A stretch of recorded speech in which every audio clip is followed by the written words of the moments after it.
Excelentísimas e ilustrísimas autoridades, señoras y señores, como presidente de Nueva Economía Forum tengo el placer de darles la bienvenida al Forum Europa, la tribuna política y económica que organizamos con la colaboración de Cabify y de Asisa.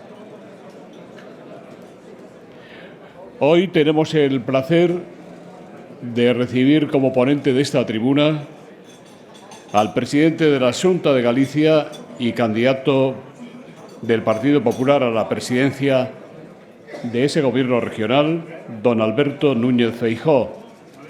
Le va a presentar el que fuera embajador de España ante la Santa Sede y alcalde de A Coruña, don Francisco Vázquez. Don Francisco, la tribuna es suya.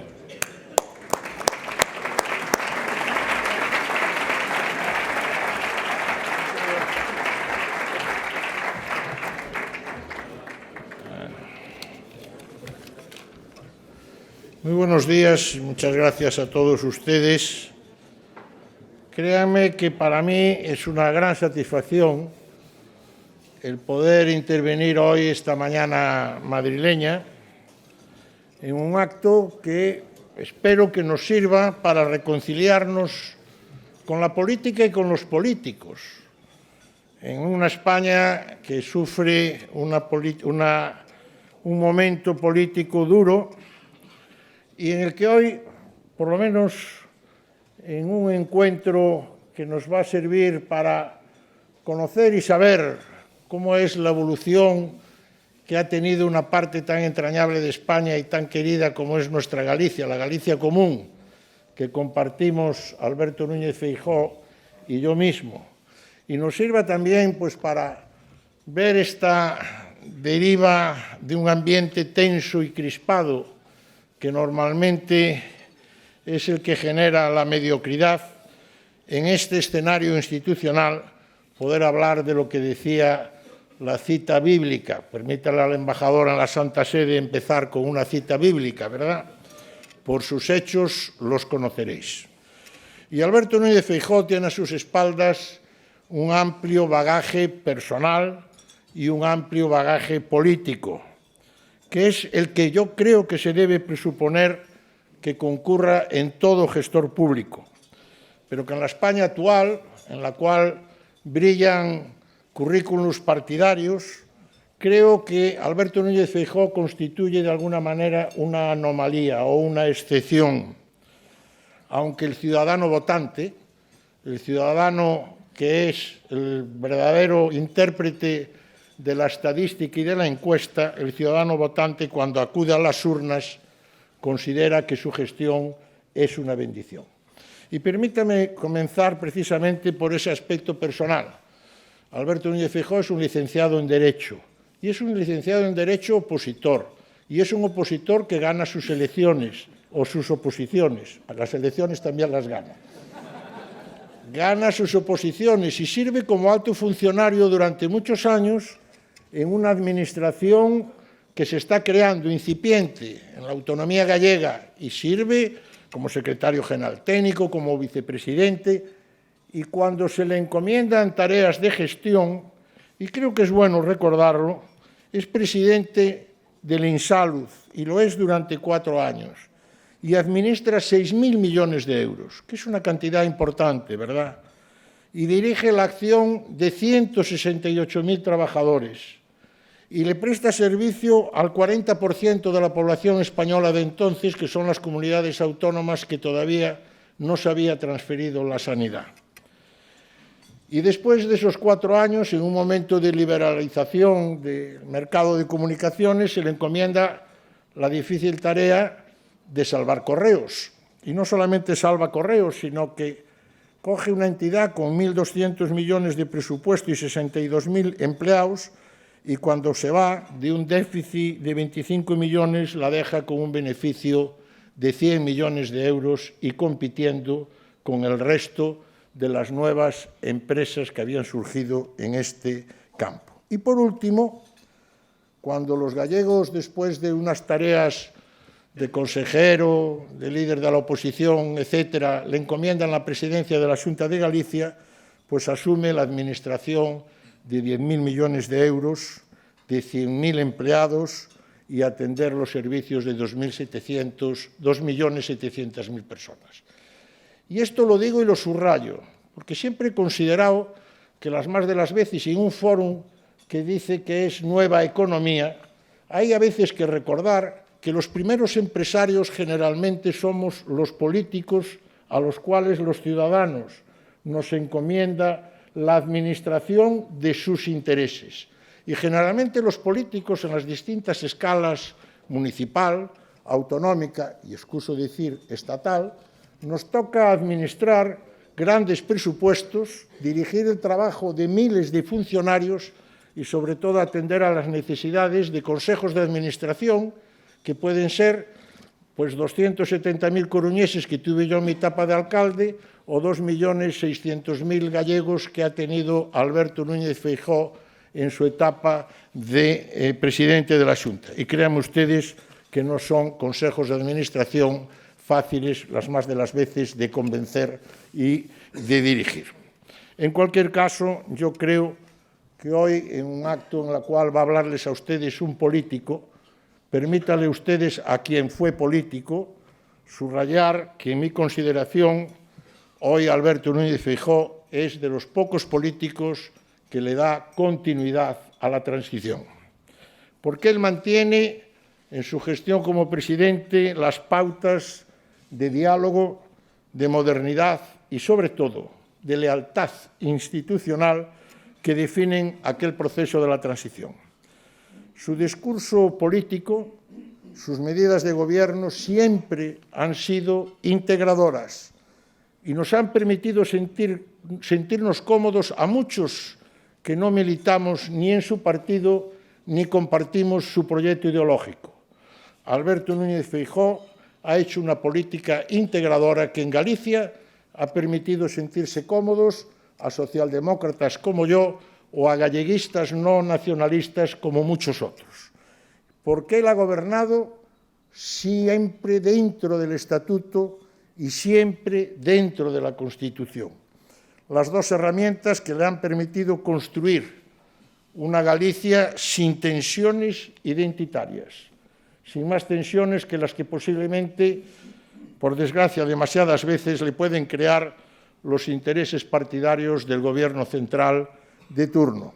Y ha conseguido una clara línea de progreso económico y ha conseguido unas políticas sociales encomiables en un territorio especialmente difícil, con una población envejecida y con una endémica dispersión de sus núcleos de población. Es un buen gestor, por lo tanto.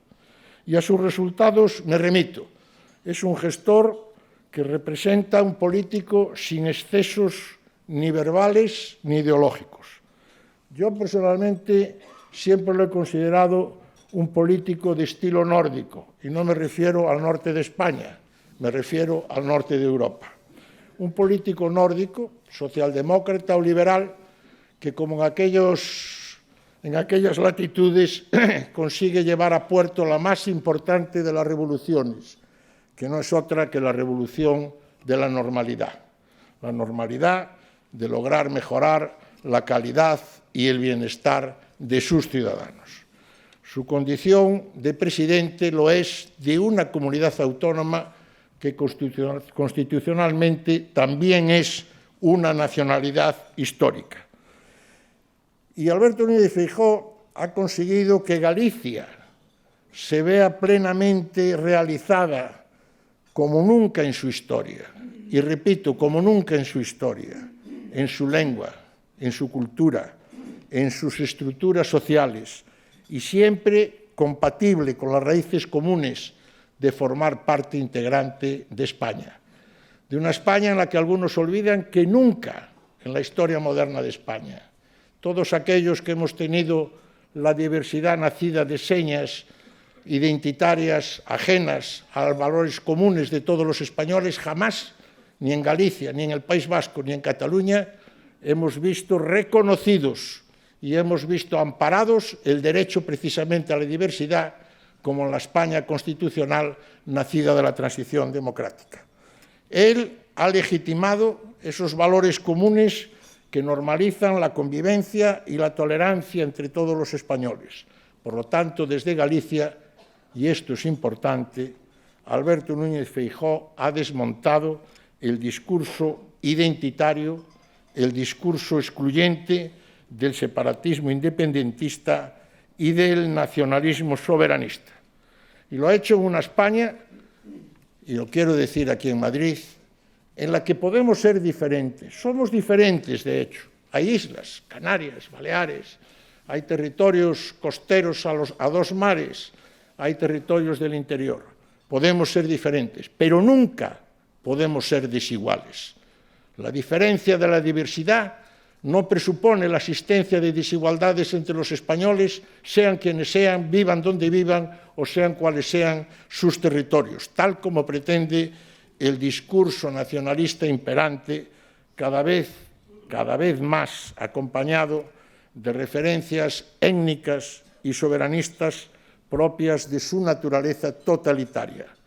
Porque totalitarismo en España y en el mundo es aplicar en los territorios negar en sus territorios los derechos que para ellos exigen del conjunto del Estado o considerar disidentes a quienes, ya siendo mayoría o minoría, no compartan sus objetivos separatistas.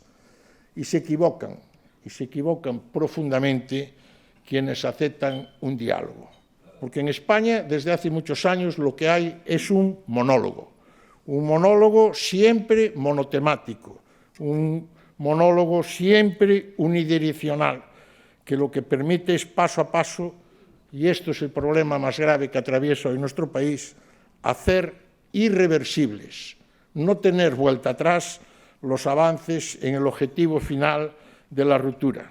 Porque, señoras y señores, cada vez es tarea imposible esa marcha atrás en la recuperación de la solidaridad constitucional. Galicia ha sido y es, con Alberto Núñez Feijóo, un modelo en ese equilibrio justo y necesario entre la aceptación de ser gallego y de ser español, como por otra parte han expresado en las urnas siempre los ciudadanos. Yo siempre he creído, y hice referencia antes, que los políticos lo son de urnas.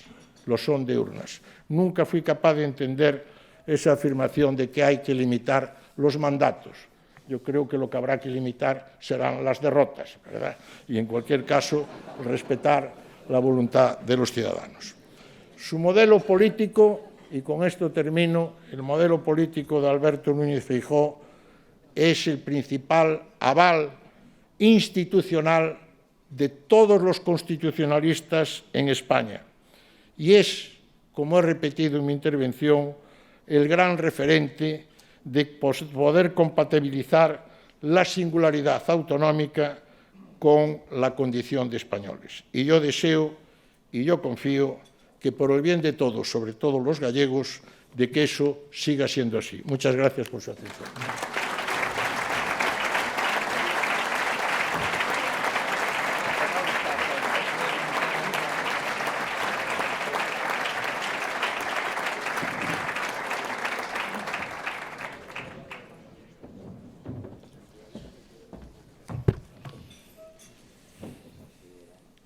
Muchas gracias a todos. En primer lugar, muchísimas gracias por tanta gente que os habéis desplazado hasta aquí para escuchar a Paco Vázquez y probablemente a mí también. Es siempre muy grato y es muy oportuno venir a foros como este. Yo le agradezco mucho la presencia del presidente Casado, de la vicepresidenta de las Cortes y del presidente del Parlamento gallego, así como del resto de autoridades y compañeros del Partido Popular y ciudadanos que construyen y constituyen la sociedad civil de mi país, que le presten atención a este presidente de la comunidad autónoma que va a intentar, por cuarta vez consecutiva, ostentar ese honor. Quiero agradecer también, de una forma muy especial, las palabras y la presencia de Francisco Vázquez, El hecho de que haya aceptado ser el presentador de esta conferencia y dar seguramente en la mejor lección de esta mañana, para mí es una oportunidad. Créame que probablemente el acierto más importante que haya podido cometer viniendo a Madrid es que Paco Vázquez acepte presentarme. Y si quieren, podríamos concluir esta conferencia y entrar en el turno de preguntas. Como me imagino que esto no es muy ortodoxo, pues sí me gustaría señalar qué valioso es trascender cualquier diferencia ideológica y sumarse a la política que une frente a la política que separa. Es también un honor porque no solo me encuentro en medio de personas queridas, sino que además dispongo de su atención para hablarles de mi gran pasión, que es Galicia.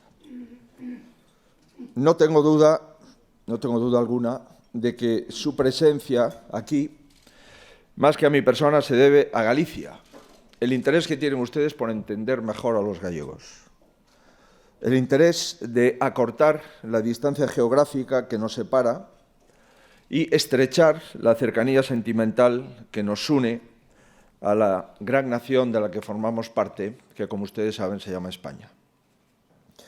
La proximidad de nuestra cita con las urnas ha hecho que afloren fuera de nuestra tierra dos actitudes diferentes hacia lo gallego. La mayoritaria actitud es de respeto, incluso de admiración, y está representada con creces en este acto que comparto con ustedes. Junto a ella existen también minoritarias incomprensiones, se reproducen tópicos y se realizan extrapolaciones poco afortunadas que achaco más a la desinformación que a la mala fe. Lejos de mi intención de dirigirme aquí en intérprete privilegiado de mis paisanos, las tres mayorías cosechadas y sembradas por el Partido Popular de Galicia solo me convierten en aprendiz de mi pueblo. Mi empeño ha sido y seguirá siendo aprender del pueblo al que le debo todo mi capital político. Pero sí quiero decirles que creo que es ese aprendizaje constante lo que explica los éxitos de los populares gallegos. No hay otro secreto. No busquen otra piedra filosofal porque Galicia al Partido Popular le ha enseñado todo. El primer eslogan que resume esta disposición a aprender fue el galego coma ti. Aquel lema sirvió de bandera en las primeras elecciones democráticas a la comunidad autónoma. Es algo tan escueto, se escondían tantos mensajes, que ha permanecido en nuestro bagaje lejano desde aquel 1981. Desde ese primer lema al Galicia é moito, que nos acompaña en los últimos actos de partido, siempre concedemos protagonismo a Galicia. Porque del mismo modo que pensamos que España está por encima de los partidos políticos, también creemos que Galicia está por encima de cualquier partido, también del mío. ¿No es eso, acaso, lo que necesitan y lo que esperan los ciudadanos? Que los partidos políticos estén por debajo de sus territorios. Por cierto, la traducción de este último lema, Galicia é moito, es un poco más compleja. Galicia es mucho, es la traducción literal, pero quizás para que entiendan todo su trasfondo, deberíamos decir que la traducción correcta de Galicia é moito es Galicia es una pasada. Volviendo al argumento, nacimos, parafraseando a Abraham Lincoln, como partido del pueblo, por el pueblo y para el pueblo, realizando un compendio entre el reformismo y el galleguismo, que no siempre se tiene presente en los análisis que se realizan de nuestra realidad.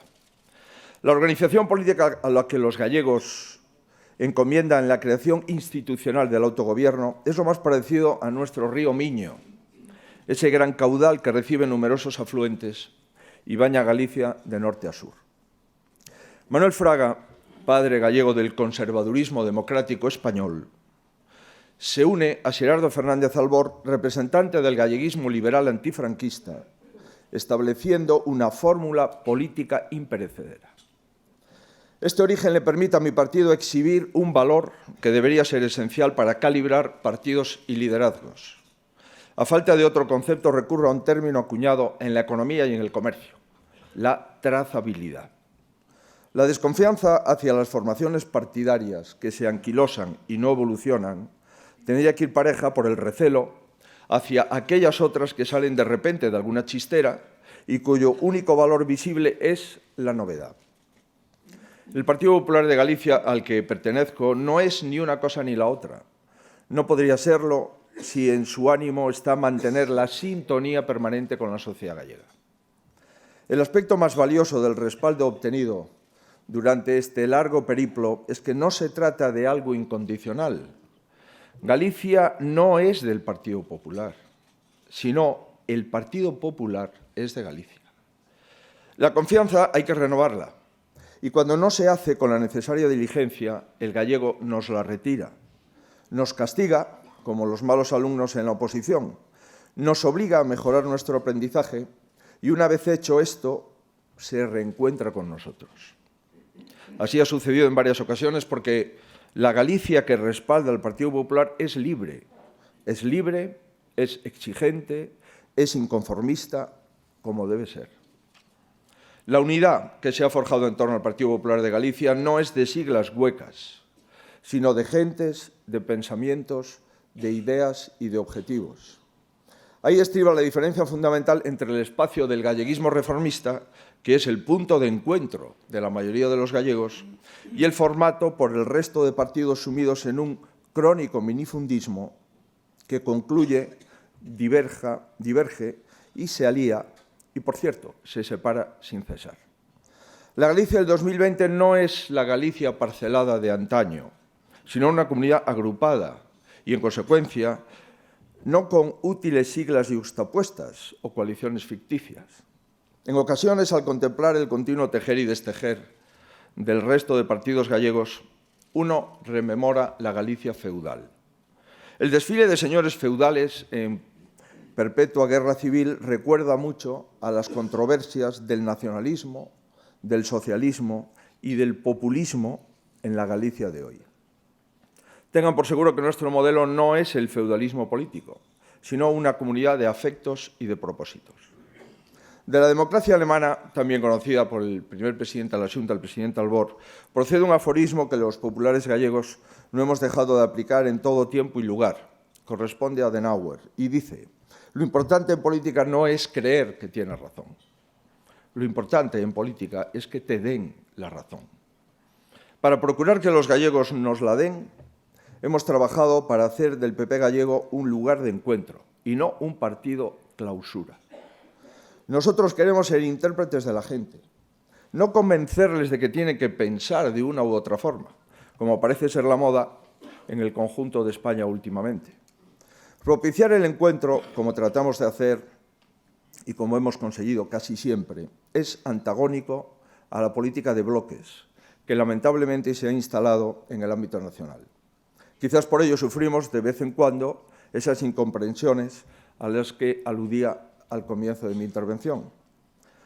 A Galicia han intentado importarse con escaso éxito dos fórmulas reñidas con nuestra idiosincrasia. De un lado está el nacionalismo independentista, que prefiere emular a otros nacionalismos independentistas en vez de inspirarse en un galleguismo de largo recorrido histórico que nunca abrazó fórmulas separatistas.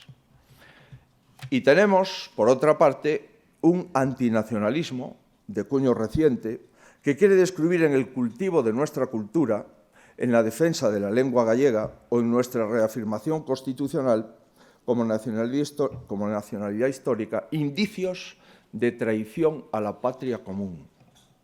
Ambos extremos coinciden además en su exclusivismo. Si unos entienden que la única forma de ser gallego es la suya, los otros se empecinan en no admitir otra forma de ser español que no sea la que ellos establecen. Ambos cometen el mismo error: pensar que ser gallego y español es incompatible.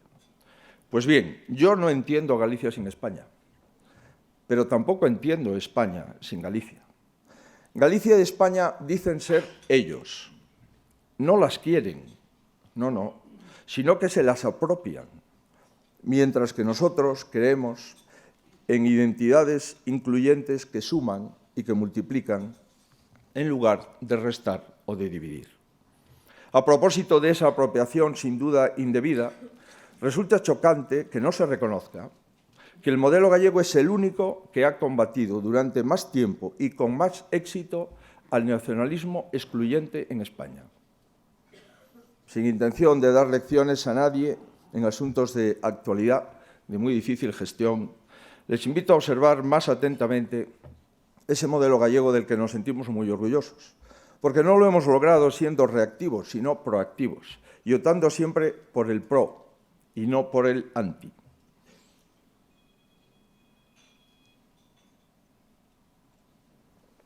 No lo hemos hecho viendo en nuestra personalidad cultural e idiomática un peligro a evitar, sino un tesoro a fomentar y a preservar de cualquier manipulación. El dato de que Galicia sea la nacionalidad histórica, donde la lengua autóctona es más utilizada y es más transversal, social, geográfica y políticamente, debería hacer reflexionar a quienes ven nuestro modelo una especie de pasarela hacia el independentismo y no su mejor antídoto. La última entrega del informe PISA, por añadidura, situó a Galicia en el podio de comunidades autónomas, confirmado que el plurilingüismo que hemos introducido en la enseñanza da frutos indiscutibles. Señoras y señores, comparto la opinión de quienes temen una distorsión del Estado de las autonomías como pago por la ilusoria estabilidad del Gobierno. Decisiones como sustituir los foros institucionales, donde deben decidirse los asuntos que afectan a todos, por otros foros a medida del separatismo. Decisiones como las adoptadas en relación a la seguridad social no hacen sino comprometer seriamente la médula de nuestra nación. Desconfío de aquellos que especulan con vagos federalismos al tiempo que actúan como el peor de los centralismos, negando el desembolso de cantidades adeudadas a las autonomías. Como saben, me estoy refiriendo al IVA que el Gobierno central ha recaudado, se lo ha quedado, se lo ha gastado, lo ha ingresado y no lo transfiere a sus legítimos propietarios, las comunidades autónomas. Unos 2.500 millones, nada más y nada menos, que siguen sin ingresar, obligándonos a tener que dirimir por primera vez en democracia este asunto en los tribunales. Recelo de ideas frívolas y peligrosas, como contar cuántas naciones somos, que algunos usan como cortina de humo y otros aprovechan para diluir el inequívoco carácter nacional de una de las naciones más antiguas del mundo. Yo estoy convencido de que la Galicia estable, constitucional y orgullosa de sus valores es un factor esencial para que España en su conjunto recupere el buen camino. Y me entristece enormemente que mientras pasa todo esto, se ignore la gravedad de otros asuntos que exigen determinación y prontas decisiones, como la necesidad de un abaratamiento del precio de la energía, para que las empresas electrointensivas no se vayan de nuestros territorios. He visto que dentro de los invitados, no sé si ha podido venir, está el presidente de Alcoa Europa. Pueden pedirles ustedes información. Pero estamos a punto de cerrar la única fábrica de aluminio primario de España, de perder 5.000 puestos de trabajo y darle un golpe certero a toda la provincia de Lugo. Comprenderán ustedes que bromas en España sobran, pero cuestiones medulares como esta no forman parte de la agenda del Gobierno. Amigos y amigas, no entiendan como vanidad o chauvinismo galaico que les diga que Galicia es hoy la respuesta positiva y alentadora a muchas preguntas que se formulan con desazón en esta España perpleja. ¿Es posible un autonomismo constitucional útil y arraigado en la sociedad? Galicia demuestra que sí. ¿Es posible evitar que los populismos de uno y otro signo se apoderen de la ciudadanía? Galicia es la prueba de que sí. ¿Es posible que el pleno desarrollo cultural y lingüístico de un territorio con personalidad propia no fragmente a sus habitantes, no cree muros ni separaciones, ni los aleje de España? Galicia sí lo ha venido haciendo desde los albores del autogobierno. ¿Es posible, en fin, que la autonomía tienda puentes con el exterior en lugar de levantar barreras? Les aseguro que tienen en Galicia una muestra. Pero digo que no lo entiendan como vanidosos porque no solo se practica en mi tierra un autonomismo integrador, solidario y útil para el desarrollo y el bienestar. Con demasiada frecuencia se olvida que la deslealtad hacia la Constitución no es sino una excepción en el conjunto de la España de las autonomías. Sin embargo, la mayoría de las comunidades tenemos en el palmarés haber sido un factor decisivo en la unión social y en el progreso económico de España. Me consta, además, gracias a numerosos acuerdos con comunidades vecinas, que existe un talante de cooperación que sobrepasa cualquier diferencia ideológica. Tenemos acuerdos vigentes en materia de financiación autonómica o en la lucha contra la despoblación con 6 comunidades autónomas, 3 del Partido Socialista y 3 del Partido Popular. Castilla y León, Galicia, Asturias, La Rioja, Aragón y Castilla-La Mancha.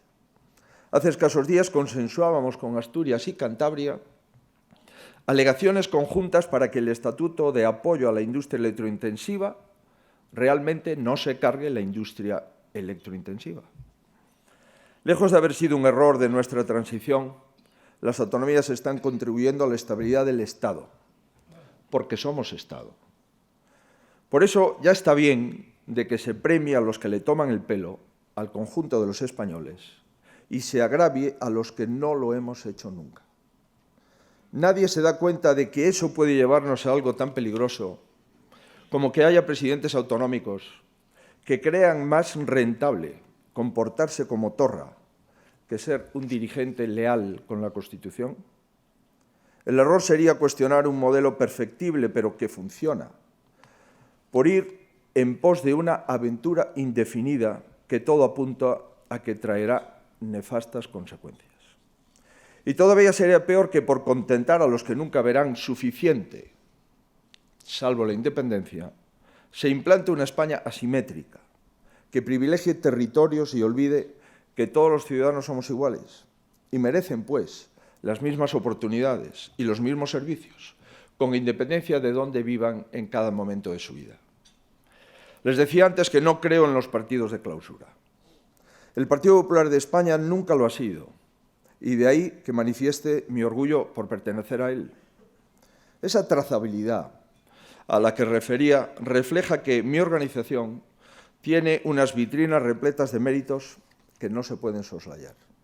Frente a proyectos efímeros o frente a proyectos asociados exclusivamente a personas, el Partido Popular es la fuerza de una idea que se mantiene, por supuesto, superando altibajos y errores. Ni se entiende lo mejor de nuestra historia sin el Partido Popular, ni se concibe un futuro en el que el Partido Popular no sea partícipe de las grandes tareas del Estado. Señoras y señores, los populares gallegos ya formamos parte del paisaje de Galicia. Esta circunstancia hace que pese sobre nosotros una gran responsabilidad. Hemos sido el partido de los abuelos, el partido de los padres y ahora nos gustaría ser el partido de los nietos. Caminando al compás de la sociedad gallega, que les puedo asegurar que es una sociedad inteligente. En una tesitura como la que yo estoy, a las puertas de unas elecciones, suele decirse que se aspira a continuar la labor de todos estos años de gobierno, pero si dijera eso, no sería un buen aprendiz de los gallegos. Quiero decirles que me propongo volver a empezar. Quiero iniciar y emprender nuevas cosas para una tierra que es futuro y quiere ser del futuro de nuestra nación. Quiero hacerlo con pleno respeto a la España de la que formo parte y con la autonomía leal que nos ha permitido prosperar y pasar de ser una comunidad ciertamente atrasada a ser la comunidad que más ha convergido en renta en la última década. Quiero hacerlo con el aval de haber defendido Galicia durante todos estos años, por encima de todo y a prueba de cualquier otro reto, incluso de los que parecían más seductores. Porque para mí nada hay más importante en la política que cumplir con la palabra dada y respetar el mandato de los ciudadanos en las urnas. Ojalá esto no fuese considerado un comportamiento extraño, que levantara todo tipo de teorías, sino un comportamiento, al menos, respetado. Quiero hacerlo con la libertad de deberme solo a los gallegos, porque siempre he creído y sigo creyendo que son los ciudadanos los que deben condicionar a sus gobernantes y no los permanentes tiras y aflojas de los partidos políticos. No deseo para mi tierra una alternativa de gobierno en la que el presidente sea rehén de 7 partidos. Quiero que mi tierra siga teniendo un presidente libre. Quiero hacerlo para seguir dándole a mi tierra estabilidad, para seguir dejando a Galicia al margen del lío político nacional, que honradamente ni me gusta ni me representa. Porque en España se ha instalado una política de bloques que no conduce a ninguna parte y que tenemos que superar. Yo tengo la ilusión, las ganas y la voluntad de que, como tantas otras cosas, logremos superar esa política de bloques en España. Y me propongo empezar en Galicia. Hoy me acompaña aquí Francisco Vázquez, al que vuelvo a agradecer enormemente su generosidad. Somos un político del PSOE de siempre, y un político del PP de siempre. No pensamos exactamente igual, pero podemos entendernos. ¿No creen que eso es lo que realmente piden los ciudadanos? Yo creo que sí. Es la moderación, es el entendimiento, es el encuentro. Lamentablemente no es el presente, pero estoy seguro de que será el futuro, porque por ese camino no se puede seguir mucho tiempo, salvo que los políticos de hoy ya no queramos a nuestro país. En este cambio o en este camino de moderación, de entendimiento y de encuentro, siempre nos encontraremos.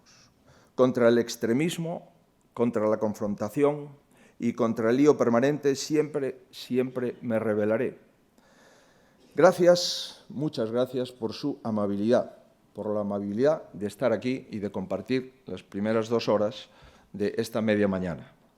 Permitan que ya les considere a todos ustedes embajadores de la galleguidad, que, como saben, esta galleguidad la recibe siempre con los brazos abiertos, al igual que siempre lo hace el apóstol de Santiago. Muchas gracias.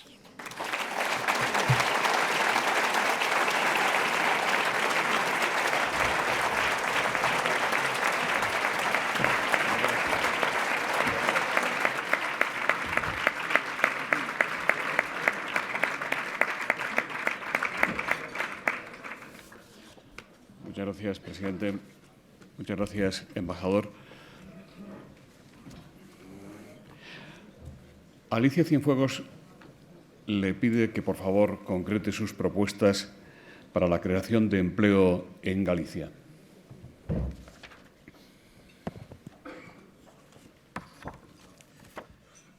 Además de que uno tenga propuestas, lo decía el alcalde embajador Paco Vázquez, debería de tener un balance. Galicia ha disminuido en la última década su paro en un 23%.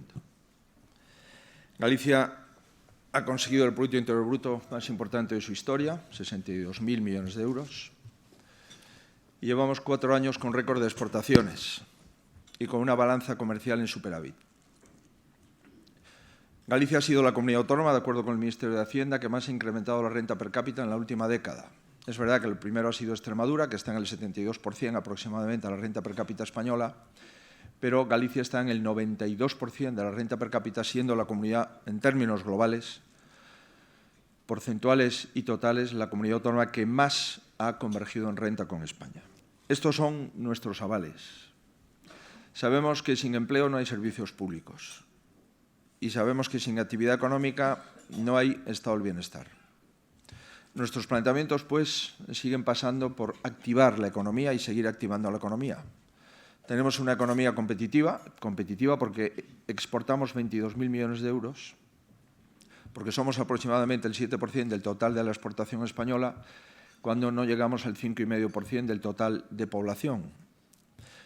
Por consiguiente, nuestra política económica es una política económica orientada hacia, primero, la estabilidad institucional. Segundo, la estabilidad y no la improvisación económica y laboral.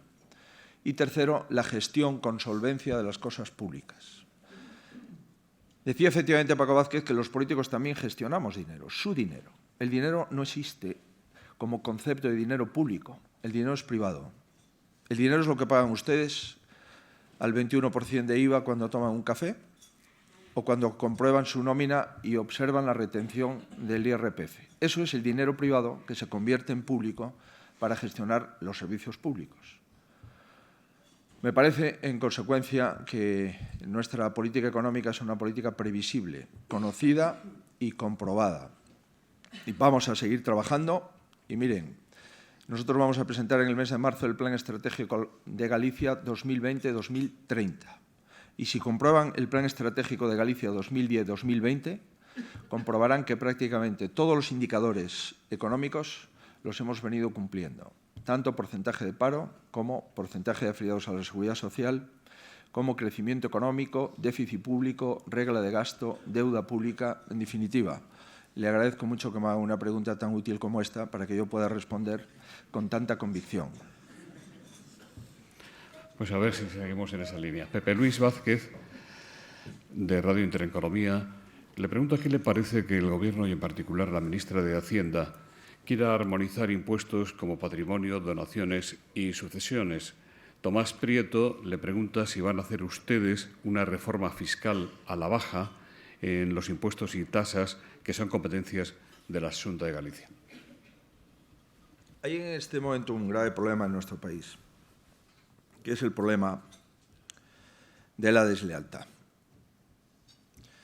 Es muy difícil construir un nuevo sistema de financiación con un gobierno que incumple el vigente. Y es muy difícil restablecer puentes de confianza cuando del otro lado de la mesa, en representación de la Administración General del Estado, te encuentras una administración morosa. Y el principal moroso de las comunidades autónomas es el Gobierno de la Nación. Comprenderán ustedes que es muy difícil tejer confianzas con alguien que incumple de forma sistemática sus obligaciones. El Ministerio de Hacienda siempre ha intentado ser, además de parte, árbitro. Y en este momento el Ministerio de Hacienda ya solo es parte. Mientras no pague lo que debe, es muy difícil poder dialogar y poder creer las propuestas de un ministerio que representa, por primera vez en 40 años, una administración general morosa con las comunidades autónomas. Y lo lamento como presidente autonómico, pero estos 2.500 millones de euros han roto la confianza entre las administraciones autónomas y el Gobierno central. Cualquier propuesta que venga de un moroso siempre es una propuesta que hay que poner entre muchos paréntesis. Por consiguiente, si queremos restablecer la confianza para volver a hablar de cómo repartimos el dinero, que es de todos, el Gobierno central no puede retener 2.500 millones que son de las comunidades autónomas y que los necesitamos para seguir construyendo y mejorando los servicios sanitarios, para seguir mejorando la calidad educativa o para seguir mejorando las prestaciones sociales. Y vuelvo a reiterar, es el error más grande que se ha cometido contra la confianza y la lealtad institucional del Estado de las autonomías en los últimos 40 años. Mientras esto no se recupere, yo no puedo mostrar más que mucho pesimismo. Adicionalmente, cuando en el Consejo de Política Fiscal y Financiera no comparece la Comunidad de Cataluña y cuando en esta semana va a haber una mesa en Moncloa, nada más y nada menos, que para hablar sobre un concierto, eufemísticamente, sobre un acuerdo fiscal con la Comunidad Autónoma de Cataluña, comprenderán que lecciones del Gobierno central sobre lo que deben hacer las comunidades autónomas no son posibles. Por lo tanto, yo no voy a entrar en discusiones propagandísticas. Vamos a entrar en los hechos. El Gobierno central le debe dinero a las comunidades autónomas del actual sistema de financiación y el Gobierno central se va a sentar esta semana con un presidente, diputado inhabilitado, y va a hablar en nombre de todas las comunidades autónomas para detraer el dinero de la financiación de las comunidades en favor de una sola. Esto no es ningún sistema de financiación. Esto es romper el sistema de financiación. Por consiguiente, lo demás comprenderán que estamos hablando de letra menor o de cuestiones secundarias. El asunto mollar es que no sabemos qué van a acordar el día 26 y el asunto previo es que el Gobierno central es un moroso. Y decir esto en un foro público no se crean que me produce ningún placer, al contrario. Como parte y representante ordinario del Estado en Galicia, me produce una profunda tristeza. Que un presidente autonómico tenga que defender al Estado porque el Gobierno central no lo hace, es un hecho sin precedentes. Si el Gobierno central no es el primer garante del Estado, automáticamente debemos de entrar los presidentes autonómicos constitucionalistas para defender ese Estado. Esa es nuestra tarea y entiendo que eso forma parte de nuestras obligaciones. Francisco Villot le pregunta si reclamará usted para Galicia las transferencias en materia de seguridad social que el Gobierno está dispuesto a dar al País Vasco. Hay una serie de errores que creo que no debemos de caer en ellos. Como es, si a una comunidad autónoma se le da una competencia, pensar que esto es bueno para el resto de comunidades autónomas. Una ingenuidad que voy a intentar no cometer. Desmantelar el Estado no es bueno para nadie, salvo para los que no quieren pertenecer al Estado. Hacer de España una nación de naciones no es bueno para nadie, salvo para aquellos que no quieren ser españoles. Por consiguiente, comprenderán ustedes que pedir la transferencia de una competencia exclusiva, entiendo que lo planteen los nacionalistas o los independentistas. Lo que no puedo entender es que el Gobierno central se siente a la mesa para negociar lo innegociable o para transferir una competencia exclusiva del Estado, que es la seguridad social. ¿Qué es esto de la gestión de la seguridad social? ¿Ustedes se creen que la gestión de la seguridad social es simplemente sustituir los funcionarios del INS, el logotipo de su nómina, que en vez de Administración General del Estado ponga Comunidad Autónoma X? No. Transferir la gestión de la seguridad social es transferir decisiones sobre la seguridad social. ¿Cómo se computan o cuál es el concepto de las horas extraordinarias? ¿Qué competencias se transfieren para señalar la base de cotización? Esto es de lo que estamos hablando. Y de lo que estamos hablando, lógicamente, es de hacer un vuelco a la caja única y hacer un vuelco al sistema de pensiones. Por consiguiente, nadie debería de pedir una competencia exclusiva del Estado, porque dejaríamos de ser Estado.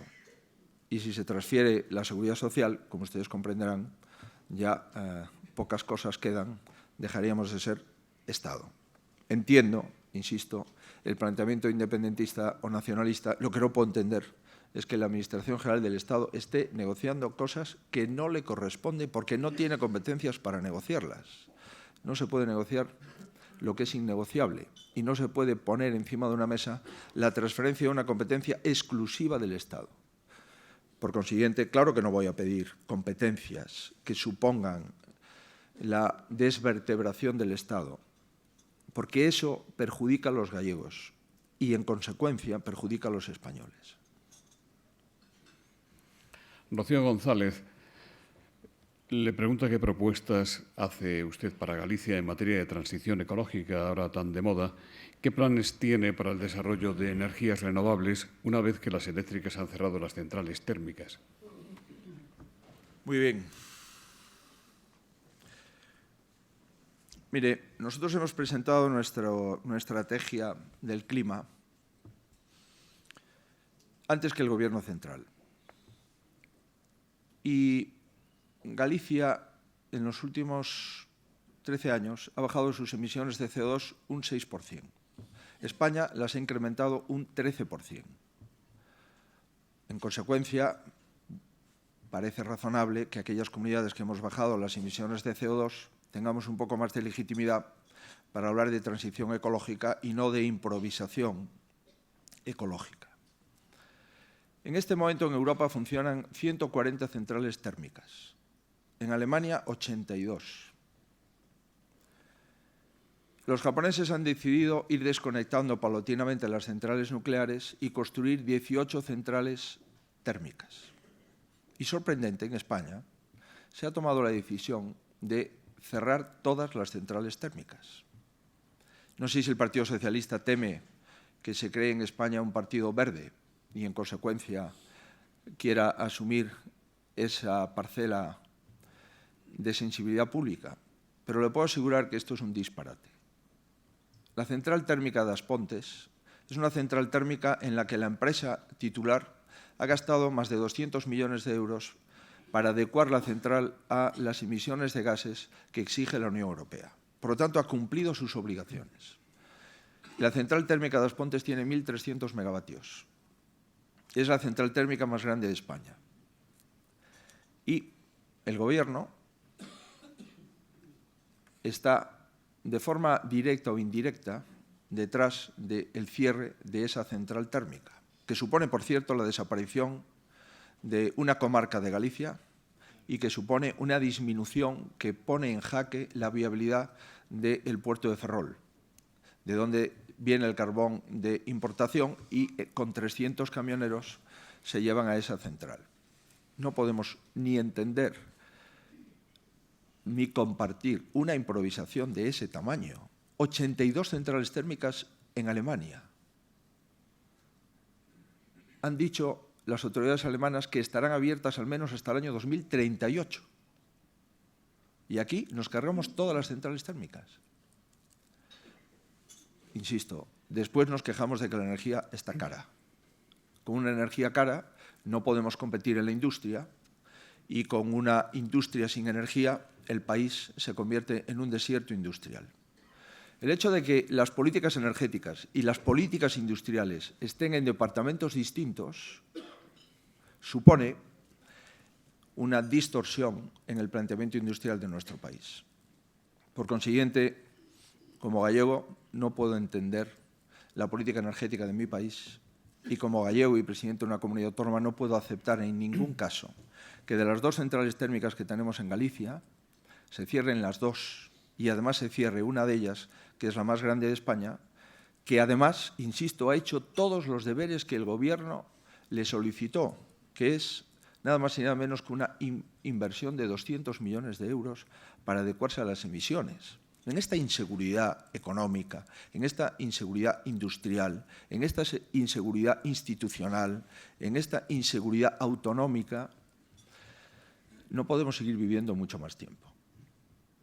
¿Qué vamos a hacer? Lo que estamos haciendo, ser la reserva forestal de España, producir el 60% de la madera que se corta en España cada año, seguir reforestando y plantando madera certificada, seguir insistiendo en la energía eólica y vamos a conseguir 4.000 megavatios.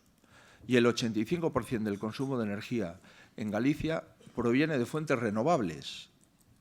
Pues vea usted, deje usted este generador eléctrico de España, que es la central térmica de As Pontes, porque en momentos de disminución de producción hidroeléctrica por disminución de las precipitaciones o en momentos de calidad de viento inadecuada para la producción eólica, estamos importando energía a centrales térmicas marroquíes. Imagínense ustedes el negocio.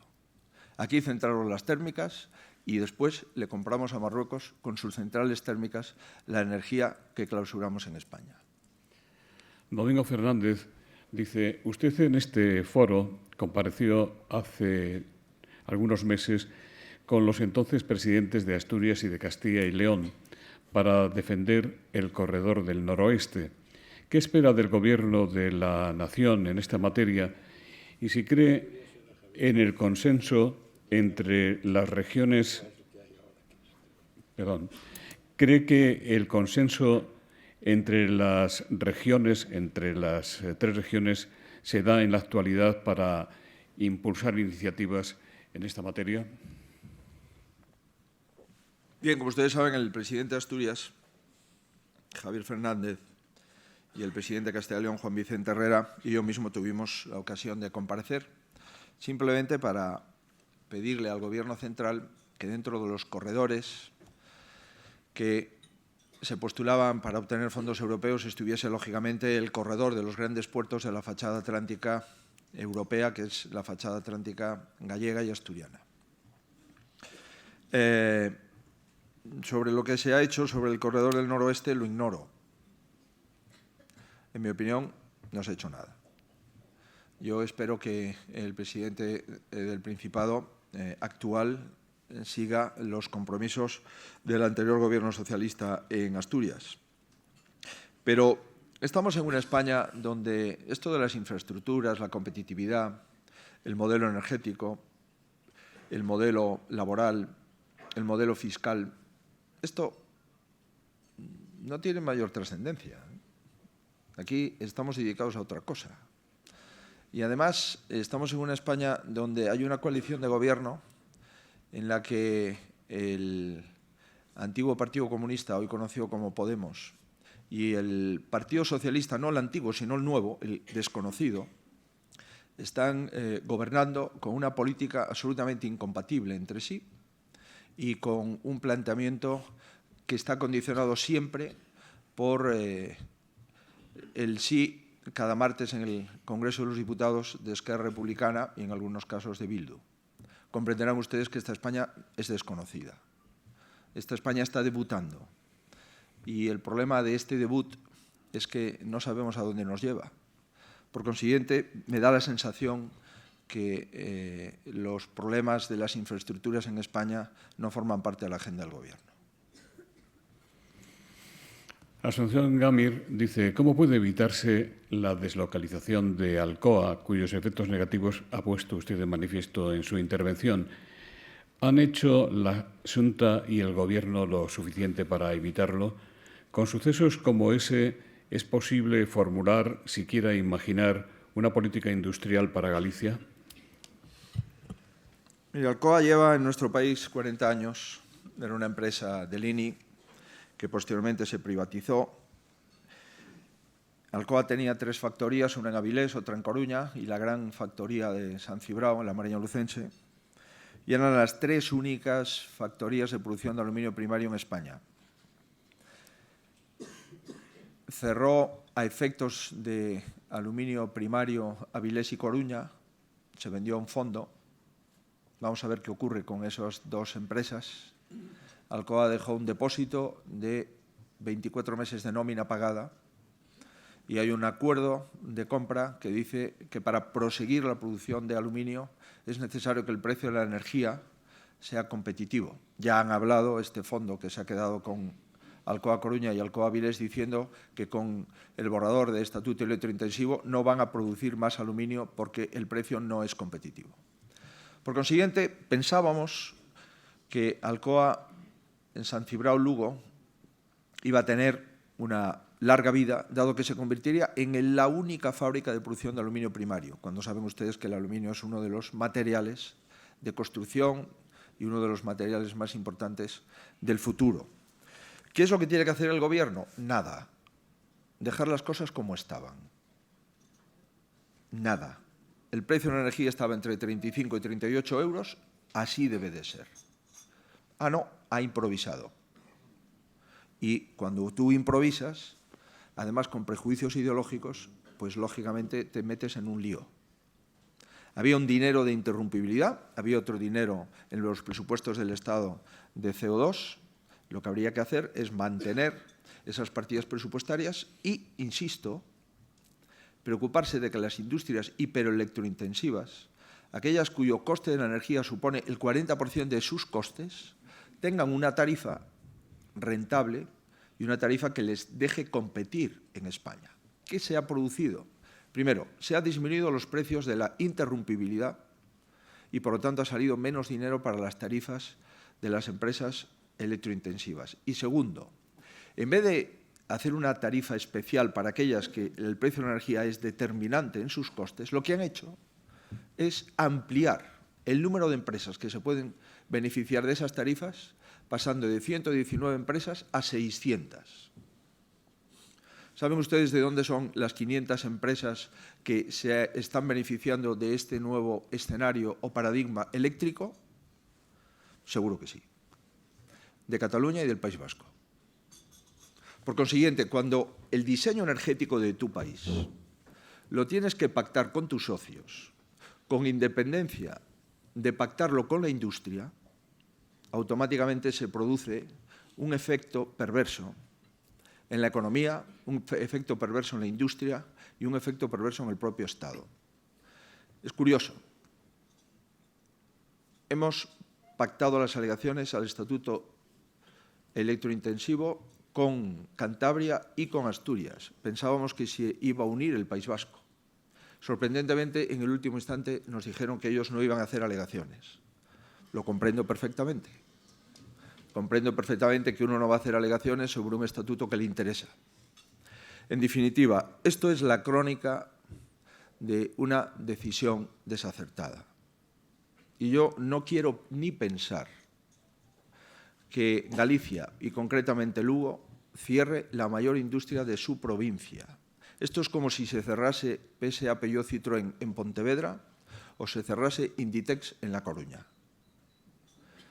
Y me parece una irresponsabilidad manifiesta. Y ya lo que me parece doblemente irresponsable es que descalifiquen al presidente de la Xunta por defender Alcoa. Yo no estoy defendiendo una empresa, yo estoy defendiendo 5.000 familias. Si un presidente de una comunidad autónoma no defiende 5.000 familias, no puede ser presidente de esa comunidad autónoma. Javier Delso dice, hablamos del AVE a Galicia y también le dice, el del SIGEI, que afecta al presente y posiblemente va a afectar al futuro del ministro Ábalos, ¿está incidiendo en el ritmo de las obras? Mire, yo antes intenté, con diplomacia vaticana, transmitida por el embajador, decir que las infraestructuras en España no forman parte de las prioridades del Gobierno. Yo creo que mantengo mi respuesta. Espero que se nos aclaren y se nos cuente la verdad, para que las infraestructuras vuelvan a formar parte de la agenda del Gobierno. Hay 30.000 gallegos en Venezuela. Yo creo que merecerían saber qué es lo que ha pasado. Hay otros 30.000 canarios en Venezuela. Creo que merecerían saber lo que ha pasado. Y hay toda una nación hermana que está en la miseria. Y creo que también merecerían saber lo que ha pasado. Y, en consecuencia, mientras no sepamos lo que ha pasado, me imagino que la agenda del Gobierno no está, desde luego, priorizada para el ritmo de las infraestructuras. Pero, en fin, como hay elecciones en Galicia, nos han dicho que el AVE solo va a tener un retraso de 1 año. Bueno, usted comprenderá el escepticismo galaico.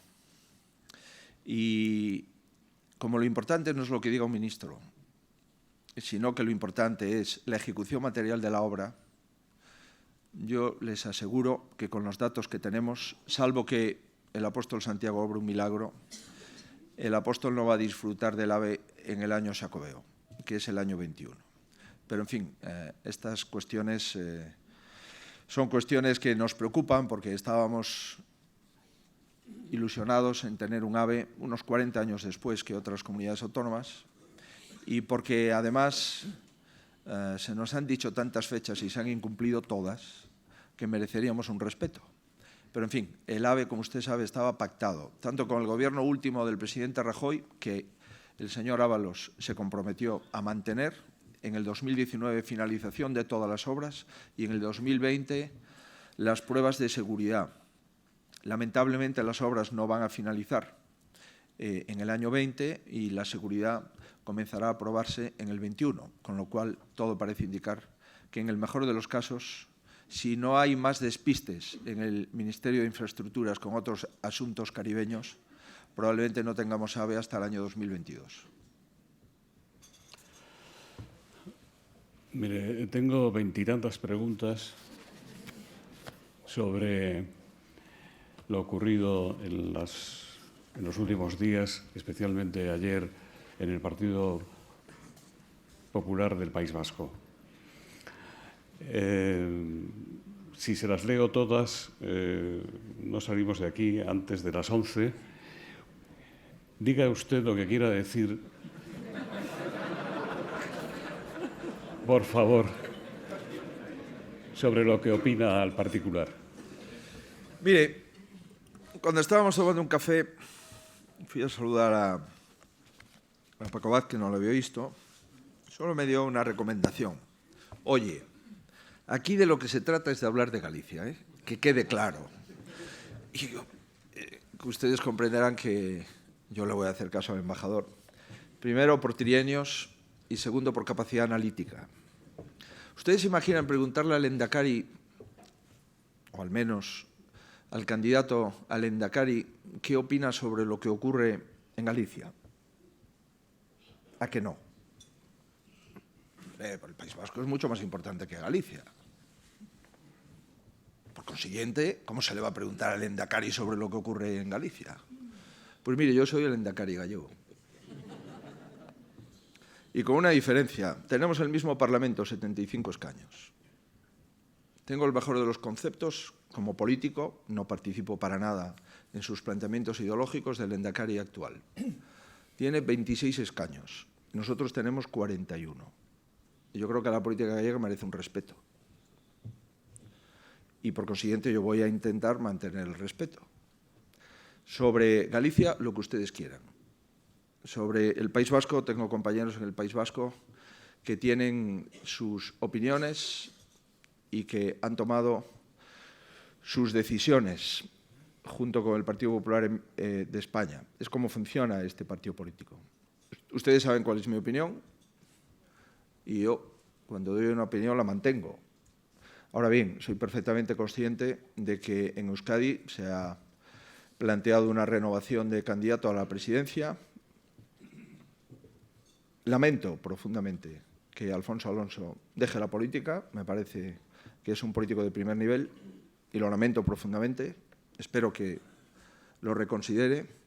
Y sobre la trazabilidad de Carlos Iturgaiz no hay nada que decir sobre su compromiso con el constitucionalismo vasco y sobre su compromiso con la Constitución española en el País Vasco.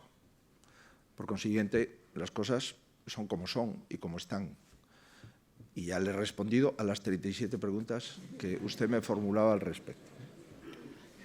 Marta Monforte, del Diario Público, dice, y Inés Arrimadas acaba de decir en Radio Nacional de España que estaría dispuesta a integrarse en las listas del Partido Popular Gallego. Ciudadanos exige autonomía de voto con posibilidad de irse al grupo mixto. ¿Está usted abierto a esa posibilidad? Paloma Esteban, del Confidencial, ¿intentará hasta el final integrar a Ciudadanos en su lista para que no se presente por separado en Galicia? ¿Aceptaría que Ciudadanos se integrara en las listas para inmediatamente pasar al grupo mixto? Le preguntan desde El Mundo, Juan Malámez. Esto sí es de Galicia. Sí, por eso lo voy a contestar. Mire, yo creo que este acercamiento entre Ciudadanos y PP es una buena noticia. Ciudadanos ya se sabe que es un partido que cambia de opinión demasiadas veces. El germen de la moción de censura contra el gobierno del Partido Popular ha sido Ciudadanos. Y por lo tanto, que en este momento esté hablando con el Partido Popular es una muy buena noticia para Ciudadanos, buena noticia para el Partido Popular y buena noticia para España. En lo que a mí dependa y en lo que el partido me pida, yo intentaré que fructifique en los próximos meses acuerdos sólidos, leales, sinceros, entre el Partido de Ciudadanos y el Partido Popular, porque creo que es bueno para nuestro país. ¿Cuál es el posicionamiento del Partido Popular gallego? Bueno, el que hemos tenido desde el principio. Nuestras puertas están abiertas a los dirigentes del Partido Popular porque nuestras puertas llevan mucho tiempo abiertas a los votantes de Ciudadanos que en las elecciones generales han elegido la papeleta de Ciudadanos y, sin embargo, en las elecciones autonómicas eligen la papeleta del Partido Popular de Galicia. Y es bueno que los dirigentes acompañen a sus votantes para que haya una cierta coordinación. Yo, por seguir hablando con Ciudadanos, oiga, somos un partido reformista como el nuestro, ¿cómo no vamos a hablar con la gente que quiere hablar con nosotros? Es nuestra obligación. Nosotros tenemos las puertas abiertas con naturalidad y 41 escaños del PP en Galicia y 0 escaños de Ciudadanos en Galicia, y en este contexto de proporcionalidad, pues cómo no hablar y seguir hablando hasta el final. Todos aquellos que les interese la unidad, la moderación, el entendimiento y la estabilidad, debemos darnos la mano y caminar juntos. Y yo le agradezco a Ciudadanos que haya dicho que ellos quieren que el presidente de la Xunta sea el candidato del Partido Popular de Galicia. Eso es una manifestación que agradezco profundamente. Ahora bien, ustedes comprenderán que si la propuesta de Ciudadanos es utilizar el vehículo del PP para conseguir diputados bajo el paraguas de la estabilidad y de la unión, y finalizado el periodo electoral constituyen un grupo parlamentario independiente al Partido Popular, los gallegos no entenderán que lo que motiva la unidad y la estabilidad política se convierta en división e inestabilidad política a los 5 minutos de cerradas las urnas electorales. Como los gallegos no lo entenderán, yo tampoco. Ahora, insisto, nosotros tenemos un muy buen concepto de la señora Arrimadas. Si consigue que la elijan presidenta de su partido en el próximo Congreso, que tiene abierto su partido, pues supongo que tendremos mucha ocasión de seguir hablando. Pero le puedo asegurar, y hay un dato, en las elecciones de junio del 2016, elecciones generales, Ciudadanos sacó en Galicia, no quiero mentir, como unos 150.000 votos. En las elecciones de septiembre del mismo año, es decir, 90 días después, en las autonómicas, Ciudadanos bajó a 50.000 votos. Es decir, en 60 días, más 30 el mes de agosto, en 90 días, Ciudadanos bajó 100.000 votos. Por lo tanto, los gallegos saben distinguir entre unas elecciones generales y unas elecciones autonómicas. Pero dicho esto, si el objetivo es unir, no se puede desunir a los 5 minutos. Porque si no, los gallegos no nos perdonarían una coalición que no es tal, sino que es una agrupación de intereses electorales, que son cosas distintas. Por consiguiente, vamos a seguir hablando, si es que se quiere hablar sobre esto, y las puertas abiertas del Partido Popular de Galicia se mantienen con la misma intensidad que lo hemos dicho desde el primer día. Por cierto, Nueva Economía Forum anoche invitó al señor Igea y a la señora Arrimadas a tener aquí, ante ustedes y los que vengan, un debate preprimarias. Hasta ahora, y miraba el móvil por si acaso había sucedido el milagro, ninguno de los dos ha dicho que sí. José Ramón Arias, de Onda Cero, en el último tiempo de preguntas, dice: Abascal ha señalado que está dispuesto a un pacto postelectoral con el Partido Popular en Galicia. ¿Cree que lo va a necesitar? En ese caso de necesitarlo, ¿lo haría usted? Y Dolores Lemos dice: ¿no va a ser difícil que usted pacte con Vox cuando Abascal dice que usted es el Torra gallego? Yo no veo al señor Abascal pactando con Torra, se lo digo honradamente. No le voy a poner yo en esa situación, pero sería muy violento para él y además no se lo recomendaría. Mire, yo creo que hay que tener un poco de respeto. Yo creo en la política el respeto, porque al final, cuando uno abandona la política, lo importante es que la gente tenga una radiografía del personaje y que hubiese sido útil, que no hubiese fracturado la sociedad, que intentase acordar siempre que fuese posible, que no haya hecho su proyecto personal, sino que haya formado parte de un proyecto colectivo. Eso es la biografía a la que yo pretendo aspirar. Por consiguiente, bueno, yo soy objeto de todas las calificaciones y las descalificaciones posibles por parte de esa formación política, pero no me preocupa porque los gallegos me conocen bien. Lo que puede ocurrir es que esa formación política no conozca bien a Galicia. Y en mi opinión es lo que ocurre. Por lo tanto, yo honradamente creo que esta formación política no va a tener representación parlamentaria. No la va a tener. Pero también digo que si ustedes quieren que Feijóo se vaya de la Xunta, pueden votar a esa formación política. Porque el objetivo de esa formación política es que Feijóo no sea presidente de la comunidad autónoma. Ahí coincide plenamente con el nacionalismo gallego, con el populismo y con el socialismo. Y aquellos que creen que la estabilidad política es un activo para Galicia, yo le propongo que concentren el voto en el Partido Popular de Galicia.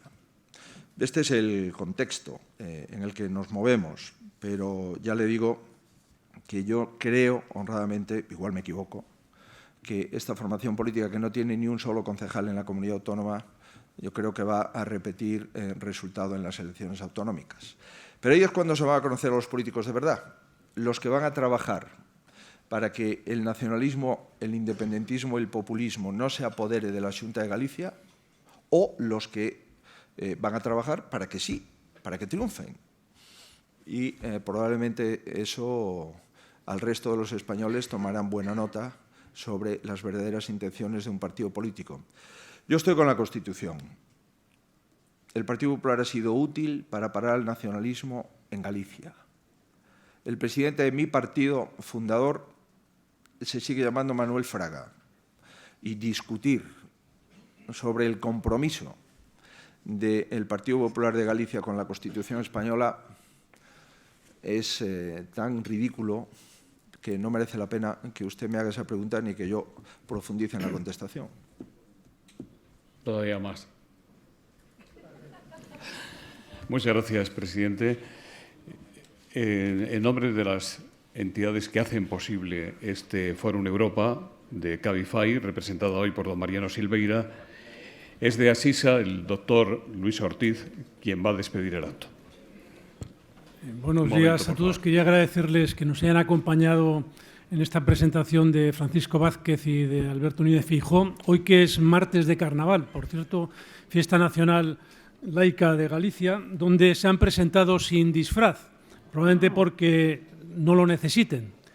A nivel personal, quisiera desearle a Alberto Núñez Feijóo que los gallegos, en los términos que él ha dicho, le den la razón el próximo 5 de abril, porque es bueno para Galicia y es bueno para España. Que tengan buen día. Muchas gracias.